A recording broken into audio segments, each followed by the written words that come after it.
you've got the stress issue, you know, as a leader. First of all, you've got if you're a sort of director of sales, sort of VP or whatever level, and then you've got sales managers, and you mentioned both in your sort of tangent, and how to manage the stress and how not to cascade that into your team. I was under a lot of stress, so I don't know how well I managed to hide it, but obviously I did okay. But I was stressed, but I was not middle management. I was senior, so I had a very good relationship with the managing director, where we understood each other, and I could manage up effectively, and I could say to a degree, just let me go and do what I've got to go and do. This is a challenging environment. It's tough. So, you know, give me the space to go and lead this team and develop this team the way we need to, so we can go and deliver this revenue over the long term. Because we went through a phase where we were building, we had to turn around what was a relatively dysfunctional team. When you arrived, it was in really good shape. It was a great team to be a part of, but it was really hard to get it there. And if you're taking a short-term approach or a short-term view on the business, you know, month by month, quarter by quarter, which you kind of have to because you've got to deliver numbers, then you're constantly under reactive stress and you're constantly making decisions for the short term. Whereas actually what you've got to do is step back and say, well, I'm trying to build something that is going to sustain over the long term. This could be the year, multi-year, etc. And that makes you manage in a different way, lead in a different way, make decisions in a different way. So part of that is creating an environment within which your management team and your frontline sales girls and guys can thrive in, and that they can do their best work in. And we were in a challenging sales environment because it was a very challenging, competitive sell. And sometimes, or a lot of the time, we didn't have the best product in market, but we had to be able to compete with sometimes products or brands that were stronger than us. And we did a good job of it, but I was very cognizant that in order to give a client a great buying experience with us, then the salespeople must be in a great frame of mind and enjoy what they're doing, even though it's highly competitive, even though it's very, very tough. So that's the buffer. So when there's stress coming down onto a leader or onto a manager, the buffer is, if I pass all that stress onto the sales team, then they're going to underperform because they're acting out of desperation, they're disempowered, they don't like the person they're working for, and all these other emotional things that are critical to performance in any business or any job. So you've got to create that atmosphere. So you have to be the buffer between the stress. That doesn't mean you let people off the hook. They're under stress already. They carry a number. They know what they've got to go and deliver. Your job is to create an environment and coach them so that they can deliver the number. And if they're missing the number consistently, they're not the problem. The problem's further upstream. So you have to take ownership. Yes, I agree. And I think that's the disconnect, you know, the ownership piece.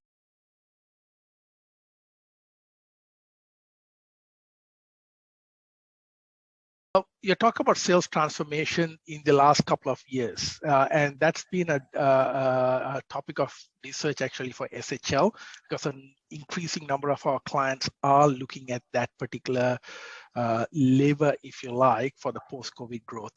The biggest impact, environmental impact, obviously has been COVID and everyone having to work remotely and leveraging technology to establish connections. Sales traditionally has been, there are several frameworks, pick one, but one of them is in terms of relationship versus domain knowledge versus sales process, sales methodology. And you know, every salesperson have their strengths and their areas of development around that.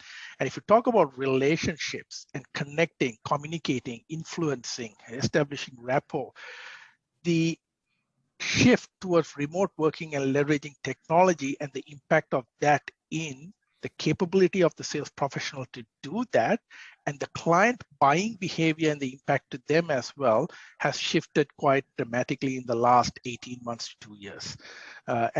So now we're seeing new competencies that we need to look for, and we're advising our clients to look for as well in terms of hiring sales professionals around remote and client buying behavior, working remotely, and your competencies in the ability to work remotely, analytics and operational excellence, because now you do need to be able to convey your message very succinctly when you're working in that environment.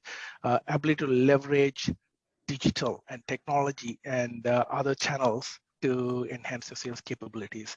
So that's one major shift, probably the biggest shift in sales transformation in the last 18 months.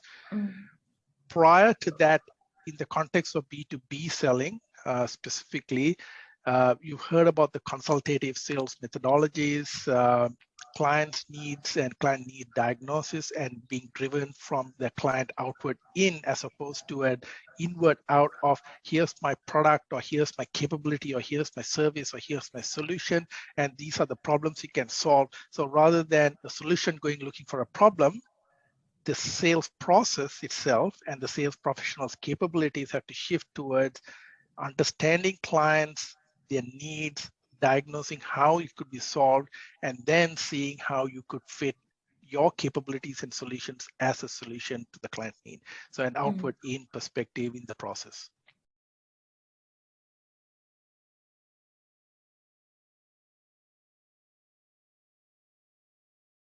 In the cybersecurity space, in the IT sector, Daniel, what have you seen has been, going back to your, just having a look at your background. You've come from Rackspace, and then you worked at MuleSoft, and then you're now at Sophos. So you've been there. You've seen how revenue channels have grown, and then you've seen where the growth has been based on what's happening in the market. What has been the biggest shift in this sector in the last 12 months? Look, I think inclusive of the IT space, but also broadening the industry lens, the working from home for a few organizations, and dare I say, being simplistic and just putting a general span on a few industries was a challenge. I know that a few organizations, each to their own, this isn't criticism or anything, but it's more around the fact that it is what it is, were not prepared for remote working. And that was interesting to see and converse about with individuals outside of my company and completely different industry where there were shortages of laptops, where organizations were telling employees, hey, you got to go buy one. And then that in itself presents opportunities, but also challenges. And with that cybersecurity mindset, there are just so many potential vulnerabilities in that. So I think the shift has really been in the mindset of organizations thinking about their cybersecurity posture and being like, okay, right, if we are going to be enabled to work from wherever we want, regardless if it's still a preference to go back into the office at full time or a particular percentage, whatever it may be, it has forced a lot of organizations to rethink how they work. And then including that, everyone's got IP, and it's how to protect that and how to protect any vulnerabilities from potential cyber attacks.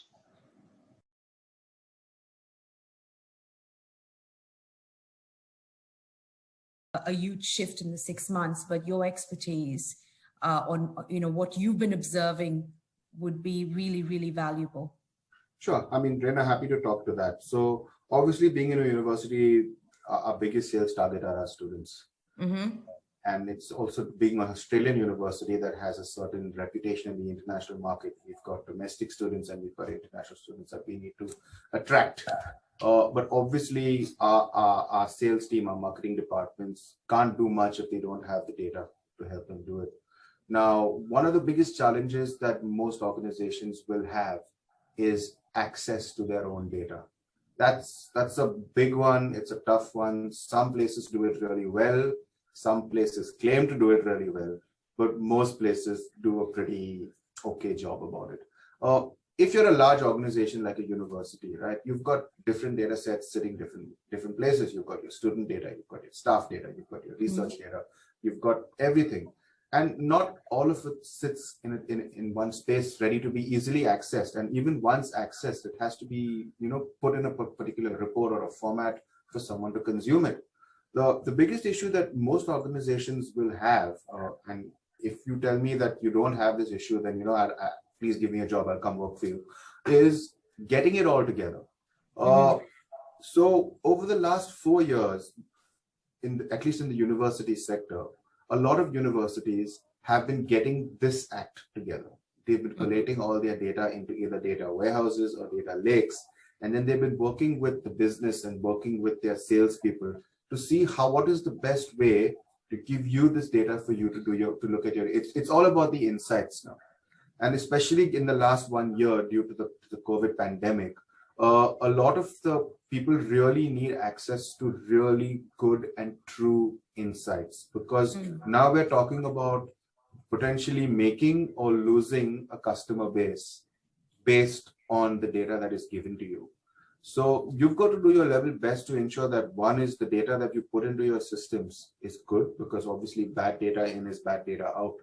So you've got to have a good depth of data, and you've got to have a good understanding of that data. If you don't have either of those two, you're going to set yourself up for something not very nice in the future. And that's something that we try to do here, is we try to ensure that, of course, being customer focused, we've got our data sitting in a backend, and then we have a very usable front end for someone to actually go in and get their data. One of the things that I like to tell my team all the time is, if you're building a report or a dashboard for someone, make it as simple, as intuitive as iOS is. Like, for example, even a 3-year-old child can use your iPhone, because it's that simple and easy to use. And that's essentially what I try and tell my team. Like, we know other areas have achieved a user experience really well. People will only use the data if their experience is good to use it. What story the data tells is debatable. They may or may not like it. But if you can use a system effectively, you can then use the information in that system to help you do your job. And with any role, be it sales, be it anything else, if you've got the right data, you can make the right decisions.